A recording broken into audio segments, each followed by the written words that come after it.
last time you guys played Monopoly?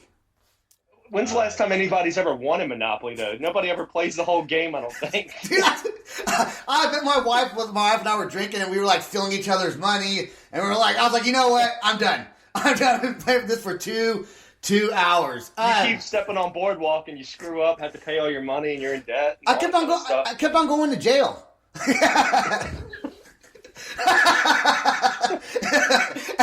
It sucked, man. And then when it was definitely one of those nights. Then when you're in jail and someone lands on your property, they don't have to pay you rent because you're in jail, right. And that's what. You didn't make anything. That was funny, dude. What, dude? Have you guys ever played in Oklahoma? Have you guys been here? No, actually, no, we haven't. You guys ever played outside of were you guys at Virginia? Unfortunately, no. No? I think we did. No, not yet. Yeah, we've gone pretty far north, but never outside of Virginia. We obviously had some shows planned in 2020, but you know, that didn't happen as planned. Right. So you guys have got to get out of Virginia and spread your music. I think you guys have, like, seriously, I think you guys have the potential to, like, straight up blow up, dude. Like, thank you. Thank you. Yeah, no problem. We appreciate that. So what are your plans for 2021? So right now we're obviously while things are still kind of picking back up in terms of like the economy and whatnot, and shows are still kind of not really at the top of everybody's mind. We've been trying to just be consistent with releasing music. So we're trying to release a song essentially every month, whether it be a cover, whether it be an original, whatever it may be. We have like 4 songs lined up for just the start of the year, but we want to, when possible, start playing shows again. We have a couple festivals lined up. I think 2 specifically that we're playing later in the year. Hopefully that nothing happens to those. And then when we're kind of permitted to start playing shows again, we want to really get a couple weekends in, start off slow, and build that, and start branching outside Virginia. Yeah, that's kind of the plan. Yeah, if you guys hit the road, I think you'll get. I mean, you guys already have, I'm sure, a pretty decent following, but that's going to grow when you guys can get out there. And even for me as a podcaster, I want to start going to concerts because I want to set up like a little merch table, and that's how you get your name out there, is traveling around. Yeah, you sure. make more meaningful connections with people when it's in person and when they've been to your show and they've seen you, and you can talk to them face to face. Online you can throw ads at them all day and you can talk to them through like a screen, but it's just not the same type of connection that people want, and you're gonna make those diehard fans at these shows. For sure. So. When you guys make your music video, Johnny, as a drummer, was it hard? Is it harder for the drummer to be in a music video than any other person in the band? And like with the singer has it the easiest, right? But the drumming, is that hard? Yeah. So, man, it's hard to even explain this, man. You were literally playing the song, I'd say about 50 times. Oh, because God. they've got to get everybody in the band. They've got to get James. So guess who's behind James when we're playing? Me. We got to get Kyle. When Kyle's got to do his, who's behind Kyle? Joe, same thing. And then when I have my own shots, he's got to get side angles. He's got to get other angles. I mean, you have to literally play that song nonstop. And if you didn't know how to play the song then, you better know it by the end of the music video. You learned it. I always found it hard as a drummer when I went to the studio. It was hard for me to actually play my own songs in the studio because I guess my timing was off. Like when you're playing to a clicker, I think for guitars, singers, bass players, it's easier. But for a drummer, I don't know if you struggled with that, man. But that's one. And I don't know if it was the same like problem maybe in a music video. No, I've been playing on a click for 12 years now. I guess I could say 10 to 12 years. Luckily, James is really computer savvy, so he, even 9 years ago, when bands weren't really using clicks, at least at our size, James always had that available, which taught me how to play on it and stuff like that. So the click has never been an issue for me. So you're just saying I suck. No, absolutely not. I mean, click is very hard to play if you've never used it before. Don't get me wrong, but no, I can't practice without it now. Really? That's awesome, man. Yeah. I wish I could do that. Just practice with it, man. I'm telling you, timing's everything. I don't even have time anymore, man. I'd rather be a podcaster than be in a band. 100% all day long, brother. Because it's like I get to be in bands, not really in the band, but it's like I get to kind of like be with the band at least. So right. When you guys do come to Oklahoma, let me know, man, because I want to go to that concert. Well, if you can kind of give us some names of venues, I'll definitely work something up over there. One place, once it's safe to. Yeah, there's one place I'll say it on the podcast. There's a place called the Blue Note. They play a lot of rock bands and stuff. It's kind of a small venue, but they get a lot of bands come. They get a lot of bigger bands that go in this little bar and play. And I think they're still having venues that they're still doing concerts now. I think. Okay. Yeah, obviously we're gonna wait until it's safe. Yeah, I'm not going to shows again. Yeah. But dude, I'm telling you, send me the names. I'm gonna keep them, and we'll definitely play over there. Yeah, I'm not. Later. I'm not going to any concerts myself, man. I'm like, nah, I'm just gonna wait. For sure. I'm gonna see how spring plays out, and I already thought I had COVID, but I didn't go get tested because I didn't really feel like it. Because I don't want to thing up my nose, man. Like screw that, dude. Yeah, well, it doesn't really go up it's not as bad as it used to be where they used to stick it and cut your brain, but now it's just like barely into your nose cavity now. So I should have called you like about a month ago. Yeah, probably. I've had so many of them by now. So your new song that comes out February, what day? 22nd? Yeah, January 22nd. Not February. I meant January 22nd. I know you were testing me. It's cool. Tonic, right? Right. So what's this song about? James? Basically COVID. Yeah, Kyle wrote the lyrics, so I don't want to botch the meaning of the song, but it's basically about being frustrated with being stuck at home and COVID and the whole scenario there. So that's what this one's about. When you see the music video, it'll be more apparent, because there's needles and stuff in there and doctor scenes, but that's essentially what this one means. That sounds like a cool video to shoot. Is the music video and the song both dropping on the 22nd? Yep. Yes. Nice, man. I'm excited to hear it. I know I have it, but I haven't heard it yet. We're going to play it right now, and these are the only two songs we're playing from your band since these are the two songs you have with this current lineup. So let's play Tonic right now, and then we'll get back to some questions before we leave.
We feel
Dude, that song is so sick.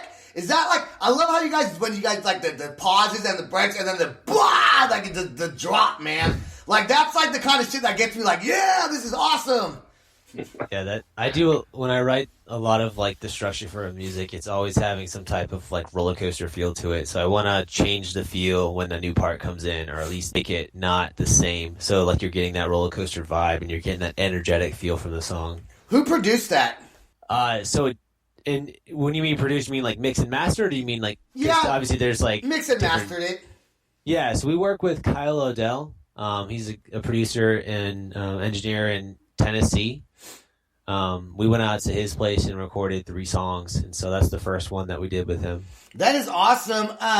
Is that a keyboard or like was that produced into the track, or is that an actual instrument? The background music. Yeah, the background. So yeah, most of the effects, I'd say like 90% of what you're hearing was written by myself and Kyle. So like different pianos, orchestra, whatever keys, different synth sounds or whatever.